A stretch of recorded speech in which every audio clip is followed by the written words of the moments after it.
clase de inmunidad antiinfecciosa. Sabemos que la inflamación es una respuesta estereotipada que involucra células y componentes humorales que se activan con el fin de restaurar la homeostasis cada vez que la misma se ve afectada. La inmunidad innata, también llamada inmunidad natural o nativa, constituye la primera línea de defensa contra los microbios. Consta de mecanismos de defensa celulares y bioquímicos que existen incluso antes de la infección y que pueden responder con rapidez a ella, ¿sí? Entonces, en la inmunidad innata decimos que es una inmunidad de una respuesta inmediata, los componentes están presentes previo a la adaptativa, en una prima infección existe un lapso de tiempo entre la exposición y la infección. La inmunidad innata reconoce motivos conservados, que los denominamos PAMs, empleando sus RRPs. La inmunidad innata no es clonal y no es más eficiente ante subsecuentes exposiciones al microorganismo, con lo cual decimos que no genera memoria. En cambio, el sistema inmunitario adaptativo reconoce un gran número de sustancias microbianas y no microbianas y reacciona frente a ellas.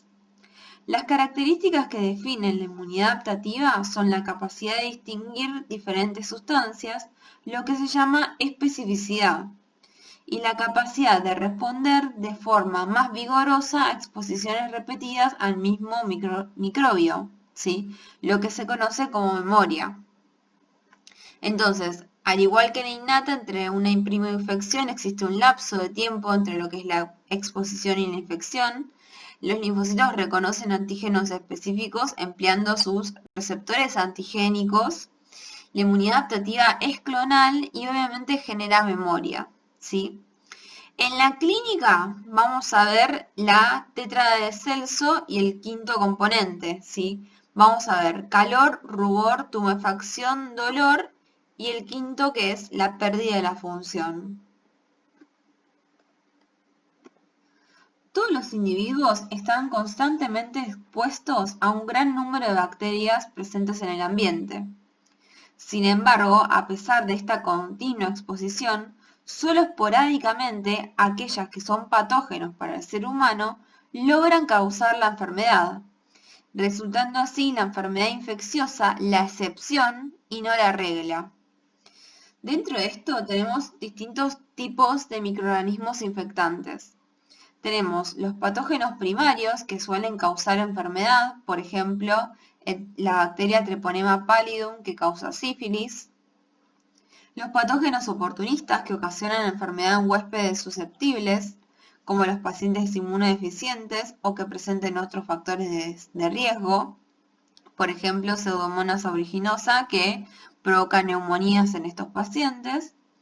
Y por otro lado tenemos la flora normal, ¿sí? Que es residente en diferentes órganos en los cuales no suele causar enfermedad.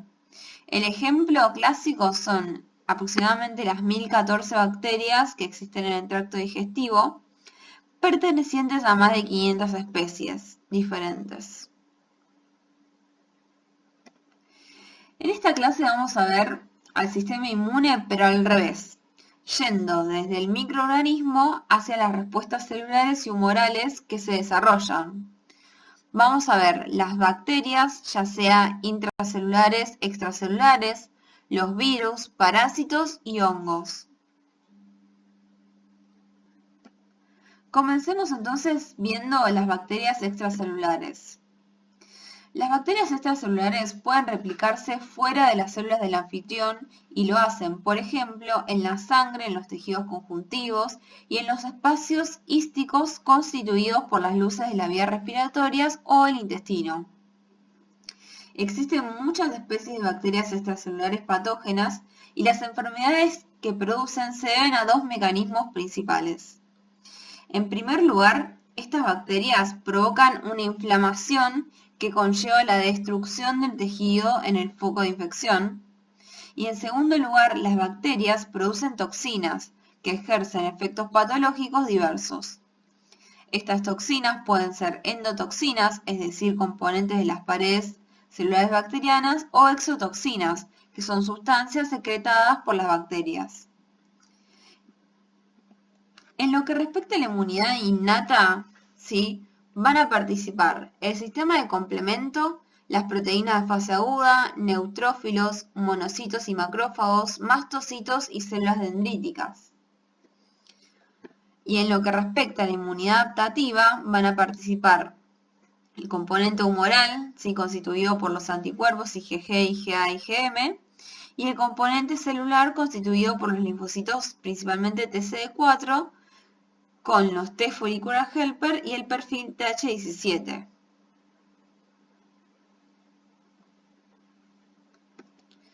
Repasemos un poco qué era el sistema de complemento, ¿sí? El sistema de complemento comprende un grupo de más de 30 proteínas que integran un mecanismo constitutivo de defensa tisular. De los componentes humorales en la inmunidad innata, el complemento es el de mayor impacto en la defensa frente a las infecciones bacterianas. Sabemos que posee menor participación en las infecciones virales y parasitarias. Las proteínas que lo componen son sintetizadas principalmente por los hepatocitos, y los componentes del mismo se encuentran en la sangre y en los líquidos extravasculares, aún en ausencia de procesos infecciosos o inflamatorios.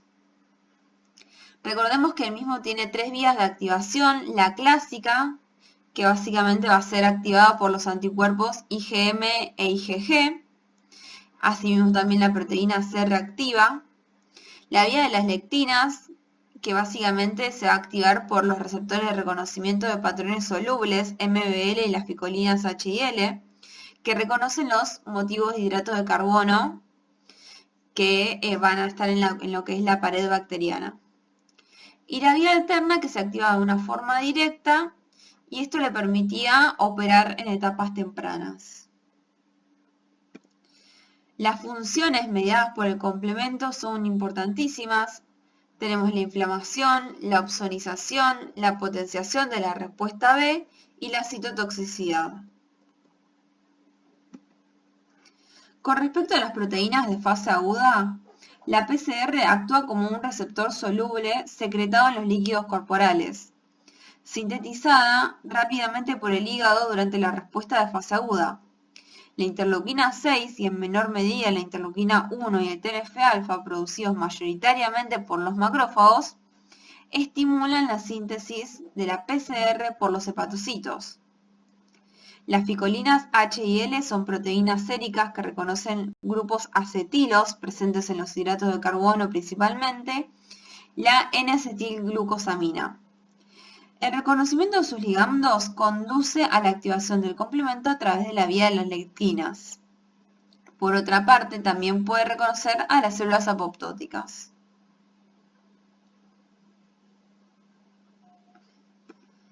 Dentro de lo que es el componente celular, los dos principales son los neutrófilos y los macrófagos. Los fagocitos neutrófilos y macrófagos usan receptores de superficie, como los receptores para manosa y los receptores scavenger, para reconocer las bacterias extracelulares. Y usan los receptores para fragmento Fc y los receptores para el complemento para reconocer a las bacterias opsonizadas con anticuerpos y proteínas del complemento, respectivamente. Los productos microbianos activan a los receptores de tipo TOL y varios detectores citoplasmáticos en los fagocitos y otras células. Algunos de estos receptores funcionan sobre todo promoviendo la fagocitosis de los microbios. Otros estimulan las actividades microbicidas de los fagocitos, sobre todo los receptores de tipo TOL. Y aún otros promueven la fagocitosis y la activación de los fagocitos. Además, las células dendríticas y los fagocitos que activan los microbios secretan citoquinas, que inducen la infiltración de leucocitos de la inmunidad adaptativa.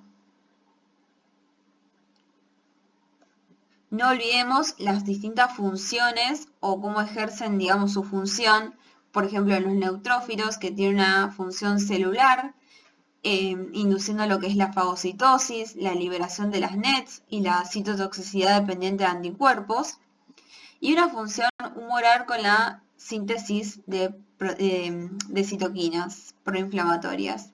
Y luego los macrófagos, que teníamos esta particularidad que podían ser diferenciados en dos perfiles, en un perfil clásico más inflamatorio, que libera principalmente las 3 interleuquinas principales proinflamatorias, interleuquina 1, interleuquina 6 y TNF-alfa, interleuquina 8, que genera la quimiotaxis de los neutrófilos, interleuquina 12, 18 y 23. También tiene la función de fagocitar y la citotoxicidad dependiente de anticuerpos. Y por otro lado, en un perfil totalmente opuesto tenemos al perfil alternativo, ¿sí? Que es menos inflamatorio y el estímulo principal va a ser la fagocitosis de neutrófilos apoptóticos, la interleuquina 4, interleuquina 10, el TGF-beta y la interleuquina 13. Y obviamente este perfil, los efectores van a ser todas estas interleuquinas que son más antiinflamatorias, como la interleuquina 10, el TGF-beta y los factores de crecimiento.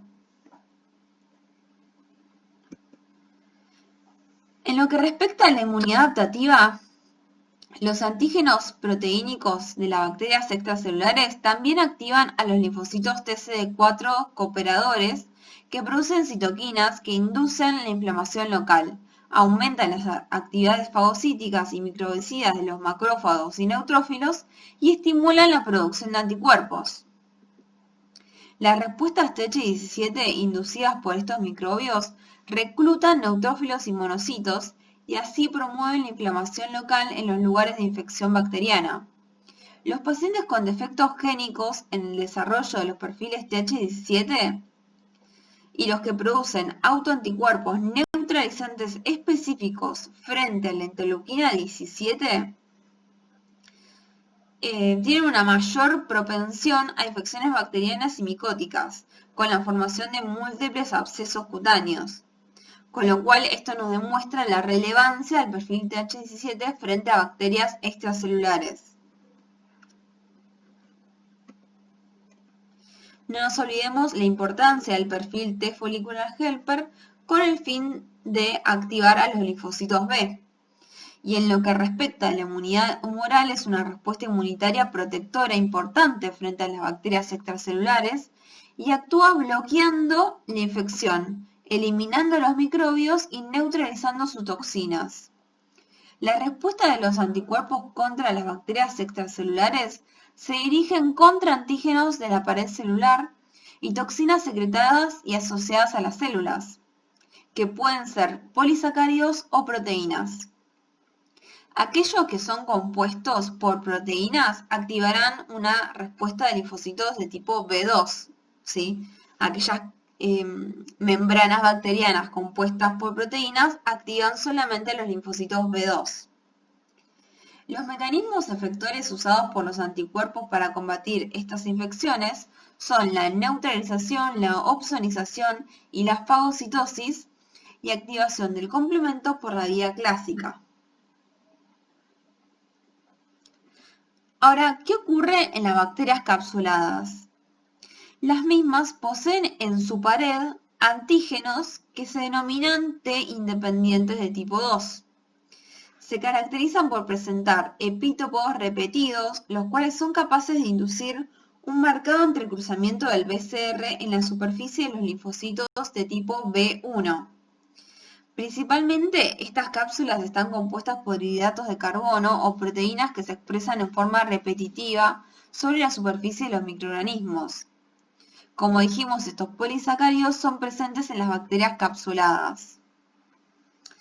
Recordemos que dentro de las características de los otros dos subgrupos de linfocitos B, teníamos a los linfocitos B1 que expresan en su superficie niveles altos de anticuerpos de tipo IgM y bajos de IgD. Son casi siempre polireactivos y su producción va a ser destinada a anticuerpos contra antígenos no proteínicos, o sea, contra polisacáridos. Y los mismos son los encargados de producir los anticuerpos naturales. Los linfocitos BZM van a sintetizar sobre todo inmunoglobulina M, responden preferentemente a antígenos polisacáridos de bacterias capsulares también y producen en primer lugar, como dijimos, anticuerpos IgM polireactivos y de baja afinidad. El concepto de baja afinidad de estos anticuerpos contra los antígenos T independientes de tipo 2 radica en que básicamente estos linfocitos B1 y BZM no tienen la reacción de centro germinal, con lo cual estos plasmocitos no van a sufrir la hipermutación somática ni el switch de isotipo que les permitía aumentar la afinidad de estos anticuerpos y también cambiar el isotipo, ¿sí? Obviamente, el destino final de estos anticuerpos es la activación del sistema de complemento. En lo que respecta a la inmunidad frente a las bacterias intracelulares, el ejemplo paradigmático es Mycobacterium tuberculosis. Mycobacterium tuberculosis es el agente causal de la tuberculosis. Es un bacilo ácido alcohol resistente de crecimiento lento. El ser humano es el huésped natural de este patógeno que se transmite en la mayoría de los casos por vía respiratoria. Si bien la enfermedad suele manifestarse en el pulmón, puede afectar a cualquier órgano. La particularidad de este microorganismo es que puede persistir y sobrevivir en el huésped a pesar de la generación de una fuerte respuesta inmunitaria. Luego de la infección, un pequeño porcentaje de individuos, que ronda entre el 5 al 10%, desarrolla tuberculosis, pero la mayoría de los seres humanos pueden controlar la infección latente y no sufrir la enfermedad. La reactivación de la infección que origina la enfermedad tuberculosa puede ser ocasionada por diversos factores inmunosupresores, como el tratamiento con corticosteroides, la desnutrición, la infección por HIV, enfermedades neoplásicas y la diabetes insulino dependiente. En estos microorganismos intracelulares, la formación del granuloma es un fenómeno paradigmático en la infección tuberculosa. Constituye una respuesta tisular cuyo objetivo es contener a la infección. En esta etapa no se manifiestan signos evidentes de enfermedad y el huésped no transmite la infección a otros individuos. En lo que es la inmunopatología de la tuberculosis, se presentan 4 estadios. El primer estadio se centra en la inhalación del bacilo y su llegada a los alveolos pulmonares. Los macrófagos alveolares y las células dendríticas convencionales ingieren estas bacterias. Las células dendríticas migran hacia los órganos linfáticos secundarios del mediastino, donde activan a los linfocitos T naive. Por otra parte, los macrófagos alveolares podrán destruir a los bacilos ingeridos con mayor o menor eficacia. Esto va a depender según la capacidad intrínseca microbicida de los macrófagos y obviamente de los factores de virulencia propios del microorganismo. Existen algunos bacilos que se escapan a la destrucción intracelular inicial y se van a multiplicar, lo cual conduce a la muerte de los macrófagos, que denominamos estallido celular. El segundo estadio es justamente este estallido celular. Cuando esto sucede, se liberan PAMs y DAMs que llevan a la producción de quimiosinas inflamatorias encargadas de reclutar leucocitos en el pulmón, que van a ser principalmente los monocitos. Estos monocitos se van a diferenciar en macrófagos e ingerirán estas micobacterias. No obstante, los macrófagos pocas veces pueden destruir las micobacterias ingeridas. En este estadio simbiótico, las micobacterias crecen logarítmicamente y los macrófagos se acumulan. 3 semanas después de la infección, se manifiesta la inmunidad mediada por las células TCD4 con el arribo de los linfocitos Th1 específicos para antígenos de Mycobacterium tuberculosis. Estas células Th1 van a activar a los macrófagos con el objetivo de destruir a las micobacterias. El tercer estadio se centra en la detención del crecimiento bacilar logarítmico. La necrosis sólida central que se desarrolla en estas lesiones primarias inhibe el crecimiento extracelular de la micobacteria.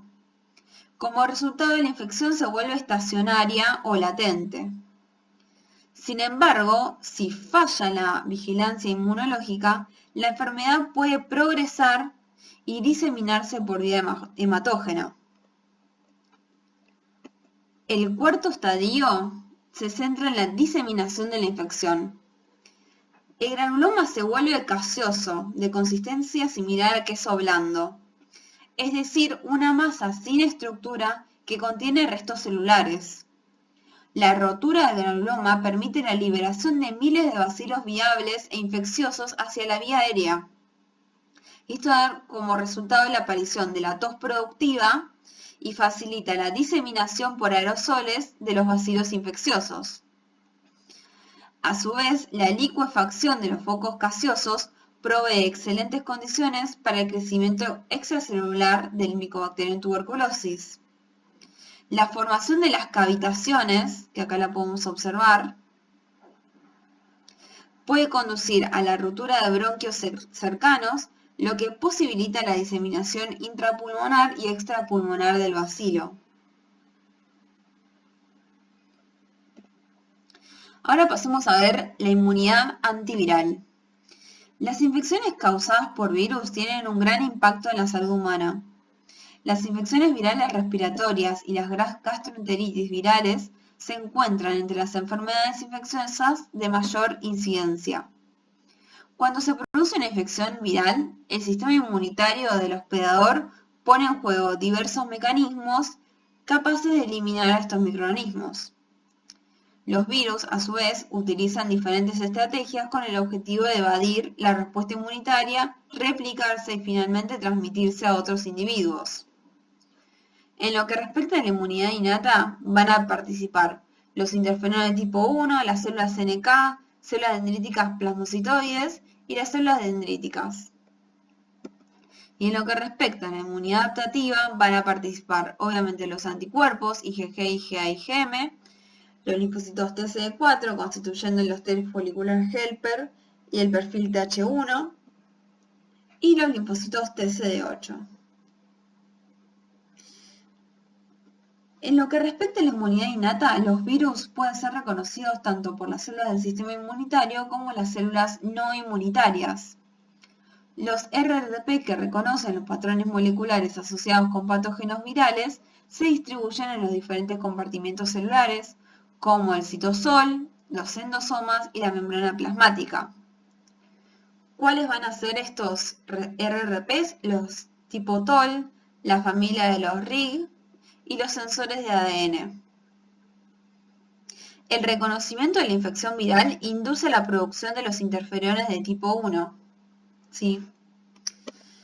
Los interferones de tipo 1 son producidos luego del reconocimiento de moléculas virales en el citosol celular o en el compartimiento endosómico y actúan en forma autocrina y paracrina, induciendo la activación de cientos de genes que son antivirales. Los productos de estos genes inhiben la replicación viral, inducen la apoptosis de las células infectadas y pueden modular la respuesta inmunitaria adaptativa. Como dijimos, el reconocimiento de los virus por los RRPs pone en marcha además la producción y secreción de citoquinas proinflamatorias, las cuales reclutan células inmunitarias como las células dendríticas plasmocitoides, capaces de secretar enormes cantidades de interferones de tipo 1, y las células NK capaces de inducir la apoptosis de las células infectadas. Estos mecanismos efectores del sistema inmunitario innato no solo intentarán contener la infección viral rápidamente, sino que también van a modular el curso de la respuesta inmunitaria adaptativa antiviral.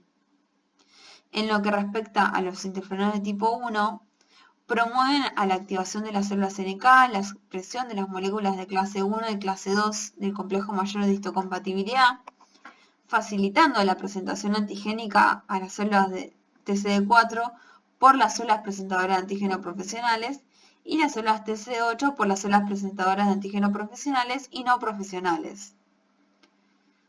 A su vez, estos interferones de tipo 1 tornan las células vecinas refractarias a la infección viral, activan, como dijimos, a la célula NK, incrementan la expresión de las moléculas MH de clase 1, incrementa la expresión antigénica a través de las moléculas de clase 1 y favorecen el desarrollo de la memoria T. En lo que respecta a las células NK cumplen un papel muy importante en la inmunidad antiviral. En los primeros momentos de la infección viral, las células NK se extravasan en el foco infeccioso y llevan adelante una importante actividad antiviral al inducir la apoptosis de las células infectadas y producir citoquinas inflamatorias. En primer lugar, TNF-alfa e interferón gamma. Estas células NK forman parte de la inmunidad innata, constituyendo entre un 10 al 15% de los linfocitos circulantes y participan en la conformación de una primera línea de defensa contra los agentes infecciosos. También representan un nexo muy importante entre lo que es la inmunidad innata y la inmunidad adaptativa, en función de su capacidad de secretar citoquinas, tales como interferón gamma y TNF-alfa. Las células NK se originan en la médula ósea a partir de un progenitor linfoide común. Fenotípicamente las podemos dividir en dos grandes grupos, las CD56-DIM y CD16-Bright, y las CD56-Bright y CD16-DIM. Y obviamente se van a caracterizar por la ausencia de los marcadores T en su superficie. Estas células NK pueden activarse a través de dos mecanismos, por acción de citoquinas inflamatorias o por el contacto de células infectadas a través de un complejo juego que se establece entre los receptores activadores e inhibitorios expresados por la propia NK. Muchos virus, luego de infectar una célula, inducen una disminución en la expresión de las moléculas de clase 1. Este mecanismo les permite escapar de la acción citotóxica de los linfocitos TCD8. Al ser moléculas de clase 1 el principal ligando a los receptores inhibitorios de las células NK, su baja expresión podría convertir las células infectadas en dianas o blanco a la acción citotóxica de la NK.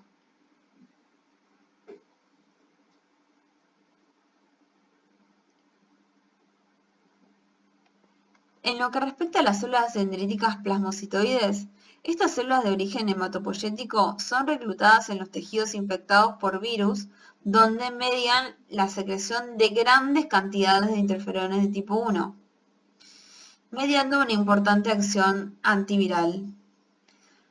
Como sabemos, compone entre el 0,2 al 0,8% de las células mononucleares de la sangre periférica, y son relevantes en las etapas tempranas de las infecciones virales. Expresan receptores de tipo TOL 7 y 9, esenciales para la modulación de las mismas. Expresan una extraordinaria capacidad para producir interferones de tipo 1, si bien, como sabemos, todas las células nucleadas pueden sintetizarlo, y se ubican en sangre periférica y en órganos linfáticos secundarios, en respuesta a procesos infecciosos que van a ser reclutadas en el tejido afectado. Al activarse, también van a sintetizar otras citoquinas, como el TNF-alfa, interleuquina 6 e interleuquina 12, pero no producen o lo hacen en muy bajas cantidades, interleuquina 1, 3, 10, 15, 18 y el factor de crecimiento. Acá tenemos un cuadro, donde nos compara las células dendríticas convencionales con las plasmocitoides. Fíjense que las plasmocitoides no tienen marcadores mieloides. La localización es bastante similar, o sea, las células dendríticas convencionales pueden estar en tejidos periféricos y los órganos linfáticos secundarios. Las células plasmocitoides están en sangre y órganos linfáticos secundarios, y solamente la presencia de procesos infecciosos acceden a los tejidos periféricos.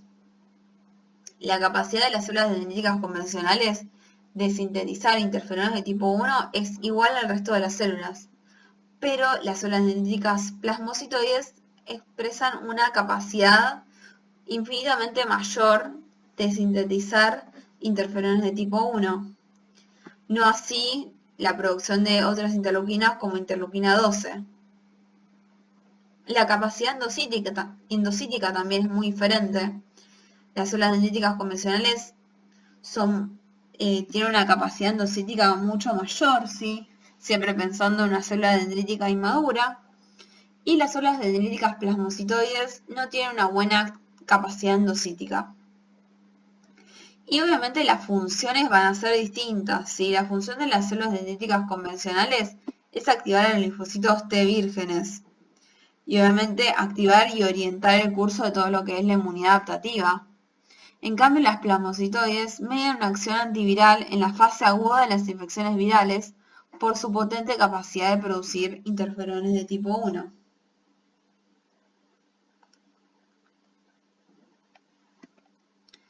En lo que respecta a la inmunidad adaptativa, mientras la inmunidad innata enfrenta al proceso infeccioso, comienza a generarse la respuesta adaptativa, llevada a cabo por los linfocitos T efectores y por los plasmocitos productores de anticuerpos. Los componentes críticos de la inmunidad adaptativa antiviral son los linfocitos TCD8 y los anticuerpos neutralizantes. Los linfocitos TCD8 reconocen y eliminan las células infectadas y, además, secretan citoquinas con actividad inmunomoduladora y antiviral, como el interferón gamma y el TNF-alfa. La respuesta mediada por los linfocitos TCD8 desempeñan un papel crítico en la erradicación de las infecciones virales.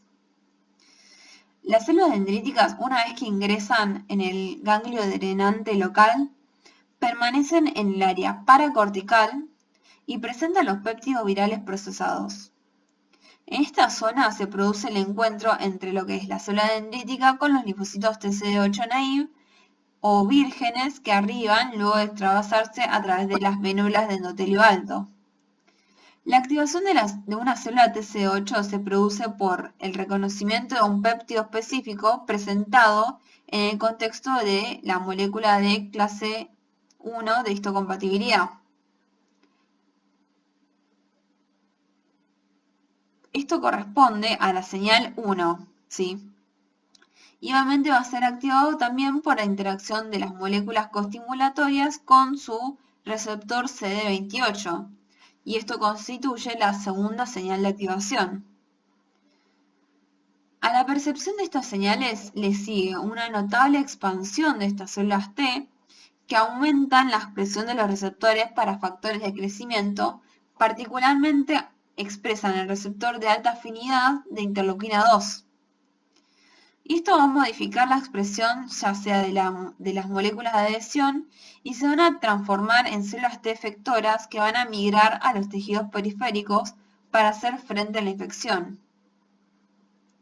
Es importante recordar que el tenor de coestimulación requerido por las células TCD8 para activarse en su segunda señal es mayor que el requerido por una célula TCD4. Es necesario entonces que las células dendríticas interactúen con estos linfocitos TCD4 en un primer momento a fin de aumentar las moléculas coestimulatorias. A los pocos días de iniciar el proceso infeccioso, aproximadamente a los 6-10 días, ya pueden detectarse los primeros linfocitos TCD8 en el foco inflamatorio. A diferencia de la activación de los linfocitos T naive, la activación de los linfocitos T efectores no requiere la percepción de moléculas costimulatorias. Esta respuesta citotóxica puede ser mediada a través de dos sistemas. Por un lado, un sistema de granzimas y perforinas que denominamos el mecanismo secretorio, y por otro lado tenemos el sistema de Fas y Fas ligando, que es un mecanismo de tipo no secretorio. Las células apoptóticas, producto de la acción de los linfocitos TCD8, son rápidamente fagocitadas en primer lugar por los macrófagos tisulares. Recordemos que también la fagocitosis de estas células apoptóticas por los macrófagos contribuirá a la resolución del fenómeno inflamatorio local, ¿sí? Ya que cambia el perfil de este macrófago a un perfil más antiinflamatorio, sintetizando citoquinas antiinflamatorias. Y en lo que respecta, también tenemos el perfil TH1, ¿sí? Como uno de los perfiles TCD4 que interviene en la actividad antiviral, ¿sí? Y obviamente el perfil T follicular helper que nos permite la activación de los linfocitos B2. Los anticuerpos neutralizantes previenen la infección de las células diana y promueven la eliminación de partículas virales desde los compartimientos extracelulares. La presencia de anticuerpos puede modificar el curso de la infección en su etapa temprana e incluso evitar que se produzca. Esto se basa en lo que es la administración de anticuerpos neutralizantes en la profilaxis post-exposición para el virus como el de la hepatitis B y el virus de la rabia. Sobre todo van a participar los anticuerpos IgG, IgA e IgM. En este gráfico podemos ver la cinética de lo que es la inmunidad antiviral, siendo entre los primeros 5 días después de la infección vírica los principales componentes el interferón de tipo 1 y los linfocitos NK, y luego a partir del 5.º día en adelante comienza lo que es la inmunidad adaptativa, ¿sí? Con los linfocitos T citotóxicos específicos frente al virus, que van a componer esencialmente los linfocitos TCD8, y el aumento de lo que es el título de anticuerpo.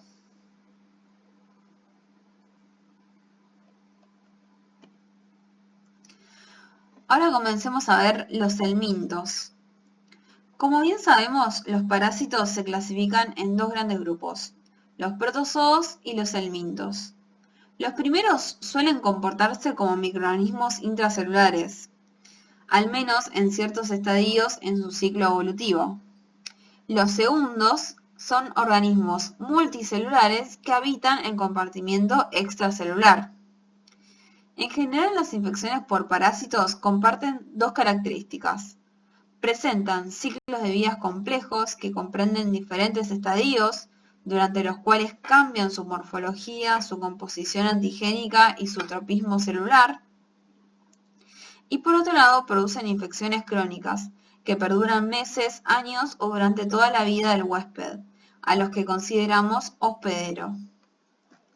Dentro de lo que es la inmunidad innata, los actores principales van a ser los basófilos, eosinófilos, mastocitos y las células dendríticas.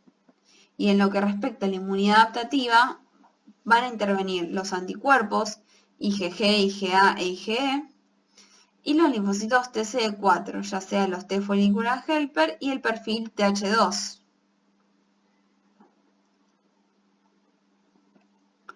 En cuanto a los mecanismos celulares implicados, comencemos viendo el macrófago. Los macrófagos activados en un perfil clásico cumplen una función crítica en la defensa frente a las infecciones por parásitos. La fagocitosis del parásito suele involucrar a los receptores para C3b y sus productos de degradación, y los receptores de reconocimiento de patrones pertenecientes a la familia de las lectinas tipo C. Los parásitos intentarán evadir este proceso a través de diferentes mecanismos, escapando del fagosoma, dirigiéndose al citosol, o bien inhibiendo la maduración fagosómica. Sabemos que el gran tamaño de los helmintos impide que estos sean fagocitados. Sin embargo, las infecciones por helmintos inducen cambios importantes en la fisiología de los macrófagos. Como bien sabemos, las infecciones por helmintos parásitos se asocian con una fuerte respuesta de tipo TH2 y las citoquinas propias de este perfil median la activación de los macrófagos en un perfil alternativo, conducente a la producción de citoquinas como TGF-beta e interleuquina 10. Ahora, ¿cuál es el fin de este perfil? Básicamente intentar controlar el desarrollo de una respuesta inflamatoria exacerbada que podría comprometer la salud del huésped.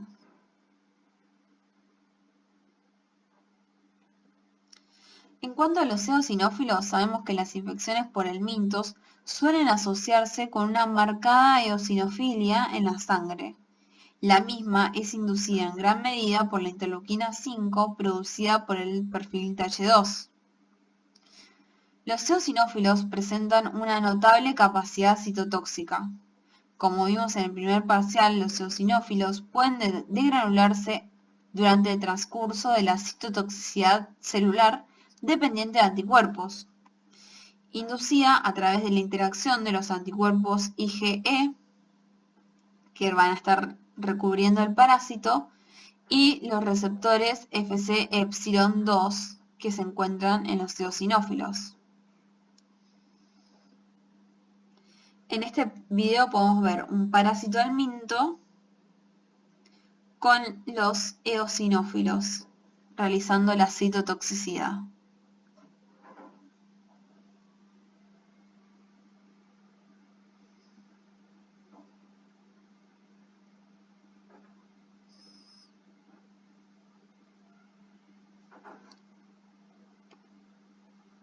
Y por último vamos a ver los hongos. Las infecciones por hongos, también denominadas micosis, son una causa importante de morbilidad y mortalidad en el ser humano. Algunas infecciones micóticas son endémicas y se deben a hongos presentes en el ambiente y cuyas esporas entran en los seres humanos. Otras reciben el nombre de oportunistas, ya que los hongos causales producen, en todo caso, una enfermedad leve en las personas sanas, pero pueden infectar y provocar enfermedades graves en los inmunosuprimidos. Es importante señalar que el deterioro de la inmunidad es el factor predisponente más importante de las micosis con relevancia clínica. Los diferentes hongos que infectan al ser humano pueden vivir en los tejidos extracelulares o en el interior de los fagocitos. Por lo tanto, las respuestas inmunitarias frente a ellos suelen ser combinaciones de las inducidas por bacterias intracelulares y extracelulares. En lo que respecta a la inmunidad innata, los principales mediadores de la inmunidad contra hongos son los neutrófilos y los macrófagos. Los pacientes con neutropenia son sumamente proclives a las infecciones micóticas oportunistas. Los fagocitos y las células dendríticas perciben a los microorganismos micóticos a través de los receptores de tipo TOL y de receptores de tipo lectina llamados dectinas. Los neutrófilos liberan probablemente sustancias microbicidas como especies reactivas del oxígeno y enzimas lisosómicas que fagocitan a los hongos para su lisis intracelular. En lo que respecta a la inmunidad adaptativa, muchos hongos extracelulares desencadenan fuertes respuestas de tipo Th17, dirigidas en parte por la activación de las células dendríticas debido a la unión de glucanos micóticos a la dectina 1, un receptor para este polisacárido micótico. Las células dendríticas activadas a través de este receptor de lectina producen citoquinas inductoras del perfil Th17, como la interleuquina 6 y la interleuquina 23. Los linfocitos Th17 estimulan la inflamación y los neutrófilos y monocitos reclutados destruyen a los hongos. Los sujetos con respuesta Th17 defectuosa son proclives a las infecciones mucocutáneas crónicas por cándida. Asimismo, la respuesta de tipo Th1 protegen frente a las infecciones micóticas intracelulares, como la histoplasmosis, pero estas respuestas pueden desencadenar una inflamación granulomatosa, que es una causa importante de lesión tisular en el anfitrión en estas infecciones. Los hongos también desencadenan respuestas de anticuerpos específicos que tienen un valor protector.